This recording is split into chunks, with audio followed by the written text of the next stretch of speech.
Olá pessoal, eu sou o Anderson Ramos e esse é o canal Bolha na Lata. Seja bem-vindo ao nosso primeiro resumo de notícias. Hoje é quarta-feira, dia 24 de março de 2026. O resumo de hoje nós vamos trazer notícias sobre o Banco Master, a prisão domiciliar de Bolsonaro, projeto misoginia aprovado por 67-0. Senado já passou, né? Será que na Câmara dos Deputados vai passar? E vamos falar também sobre as eleições de 2026. Tem pesquisa fresquinha. Como é que anda o nosso amigo Flávio? Vamos começar as notícias. A minha fonte principal aqui, para esses primeiros temas, é o canal do Kim Paim. Para quem não conhece, o Kim Paim, ele é um jornalista premiado, ele é simplesmente tricampeão do IBEST, que é uma premiação para os melhores jornalistas do ambiente digital, e ele é muito conceituado. É conservador, de direita, declaradamente bolsonarista e polêmico muitas vezes, faz uns dossiês, aponta denúncias, mas sempre com provas. Ele sempre faz o vídeo e mostra ali a fonte para que não haja questionamento e muito menos processo, né, minha gente? Então vamos lá. Antes de falar do Banco Master, tem uma informação bombástica que o Kim trouxe para a gente, que saiu na CNN sobre uma reunião que aconteceu no dia 12 de março, onde o ministro Gilmar Mendes convidou Edson Fachin para conversar no particular, na famosa salinha secreta. Essa reunião era para ser só entre os dois, e qual não foi a surpresa do Fachin quando de repente apareceu na reunião Alexandre de Moraes, Flávio Dino e o Zanin. O objetivo era simples, botar uma pressão ali no Zanin para aliviar, para apoiar essa ala do Supremo que está defendendo a inocência do Toffoli, do próprio Moraes. E o Fachin não gostou disso não. O que ele fez, segundo a coluna? Assim que acabou a reunião, o Fachin chamou a imprensa, vazou o acontecido e declarou que não só vai seguir até o fim com as investigações, como ele também deseja que todos os culpados sejam condenados, independente de quem forem. Brabo, Fachin, hein? E agora, vamos falar de Banco Master. A Malu Gaspar trouxe pra gente, no Globo, de que no celular do Vorcaro, entre mais de 12 mil documentos, eles conseguiram encontrar um documento do TCU, Tribunal de Contas da União, que era para proteger o Banco Master. Qual era o objetivo? Paralisar ali as investigações por um tempo, até que, né? Qual o objetivo de paralisar?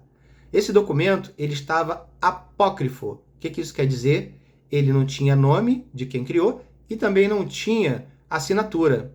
Se por acaso esse documento chegasse a ser assinado, eu pergunto para vocês, será que agora tudo que está acontecendo, todas essas revelações, todas essas acusações, condenações, chamados para delações premiadas, pessoas presas, será que o Brasil estaria vivendo tudo o que está vivendo nesse momento, se de repente tivesse sido cancelado lá, paralisado a investigação por um tempo, até que finalmente eles conseguissem se livrar de todas as provas? E agora vamos falar sobre a prisão domiciliar de Bolsonaro. Sobre essa prisão, a gente tem dois assuntos para abordar. O primeiro deles é perceber que, para o Bolsonaro, até a prisão domiciliar ela é seletiva. Pensa bem, Alexandre de Moraes deu 90 dias para ele ficar em casa cumprindo essa prisão. O que quer dizer? Que depois de 90 dias ele vai voltar para a prisão? E observe que ele não pode receber visitas em casa, está proibido de fazer qualquer articulação política, ele só vai poder receber os filhos e quem já mora na casa, que é a esposa, né, com a Laurinha lá. Então, para o Bolsonaro, até a prisão domiciliar ela é seletiva. E o segundo aspecto dessa prisão é que ela revela um verdadeiro cabo de guerra na direita, como se fosse ali um reino dividido. De um lado você tem a direita raiz, bolsonarista, puro sangue, digamos assim, que são os filhos, né, que é a base do Bolsonaro, e ali você tem também Rogério Marinho, Carol Dittoni, Mário Frias, Derrite, Ramagem. Esse é o lado bolsonarista, verdadeiro. E do outro lado, você tem o grupo Tarcísio / Michele. É o grupo da esposa, que tem a sua própria agenda política, né? E ele é formado ali pelo pastor Silas Malafaia, o Nicolas, Damares, Tarcísio. E você tem junto deles ali andando numa linha bem pertinho, você tem a direita permitida. Aquela direita que queria que o Tarcísio fosse o candidato e não o Flávio. Então, ali andando juntinho, do ladinho deles, você tem o Tarcísio, é claro, né? A gente tem o Caiado, Deltan, a direita que a gente chama de direita Faria Lima, a direita dos investimentos, a direita do dinheiro. E o motivo desse cabo de guerra é o seguinte: há um tempo atrás, o Flávio Bolsonaro teve uma reunião com Alexandre de Moraes para tratar questões sobre o pai, porque já tinha sido diagnosticado que Bolsonaro tinha risco de vir a óbito. Então ele procurou Alexandre de Moraes e tiveram uma boa conversa, como foi revelado pela imprensa que comentou sobre o assunto dessa reunião. Então, de um lado, você tem o Flávio buscando esse protagonismo que ajudou a trazer o Bolsonaro para sua prisão domiciliar. Aliás, Bolsonaro que nem devia estar preso, digamos de passagem, né? E por outro lado, você tem a Michele, que também veio articulando algumas coisas, e quando soube que o PGR deu parecer favorável para o Bolsonaro ficar em casa, ela procurou Alexandre de Moraes para conversar. Então a mídia também logo veio trazendo o protagonismo da Michele com relação a essa prisão domiciliar do Bolsonaro.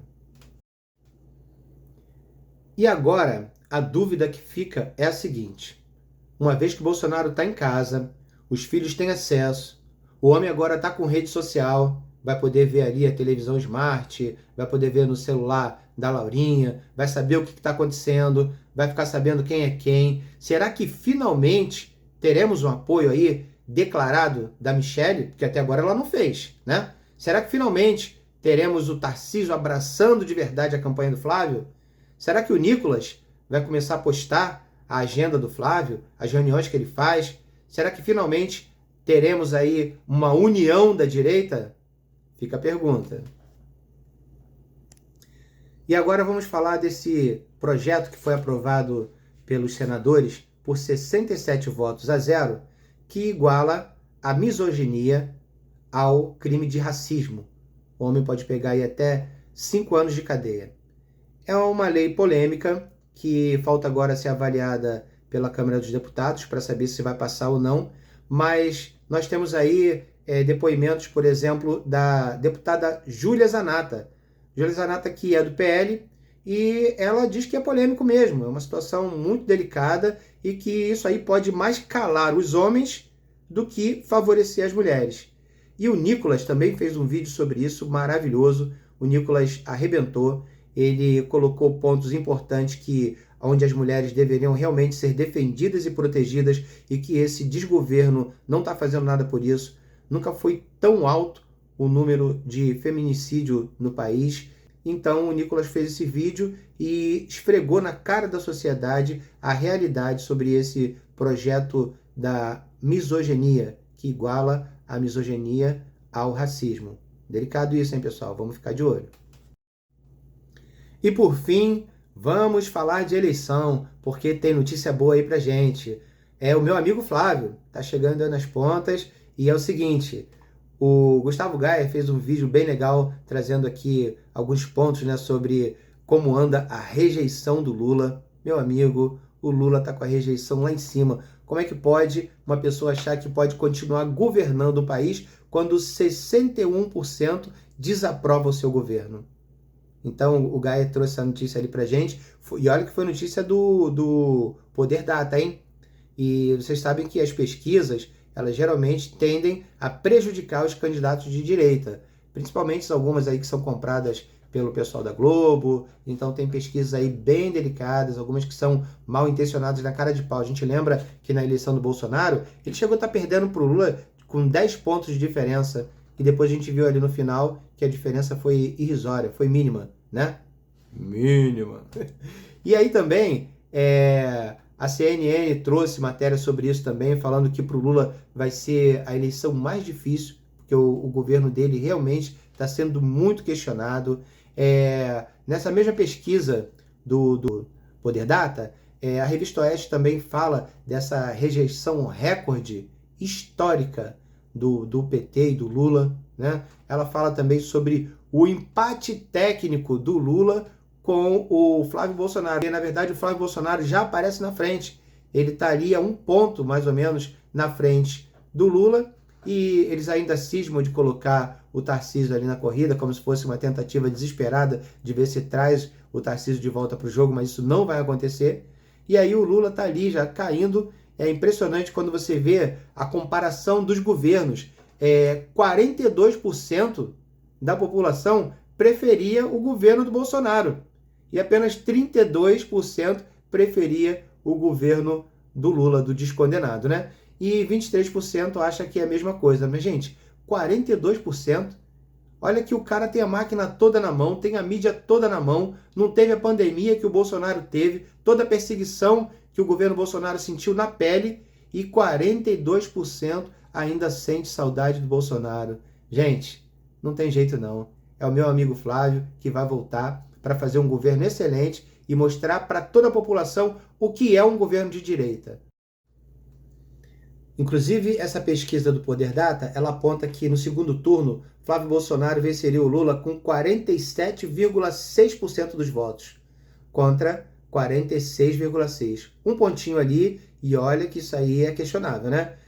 E acredita, pessoal, ainda vai vir muita informação por aí. Tem um Lulinha aí, ó, a CPI tá batendo na porta dele, o Mendonça também, cuidado, hein, Lulinha. E outra coisa, o IBGE, a fraude que acontecia nesse instituto do IBGE, onde eles faziam todos esses levantamentos sobre a inflação, sobre o desemprego no Brasil, sobre uma série de coisas que eram números fraudados, tanto que o Márcio Pokman, que era o diretor responsável pelo IBGE, foi demitido.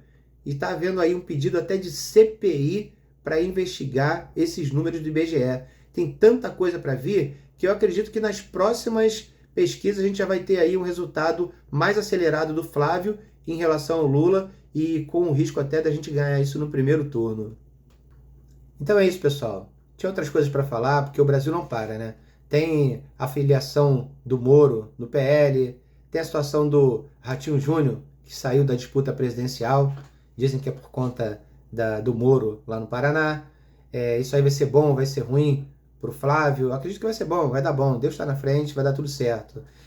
Fora isso também, tem a questão da guerra lá no Iraque, Estados Unidos fez uma proposta, mas o Iraque não aceitou, agora o Iraque fez uma contraproposta. Vamos ver se a gente consegue pedir a Deus aí nas nossas orações para que haja paz, paz no Oriente Médio, paz no Brasil, paz na política. E amanhã tem seleção brasileira.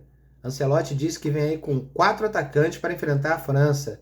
E aí, vai dar certo? Qual é o seu palpite? Fala aqui no comentário. E é isso aí, pessoal.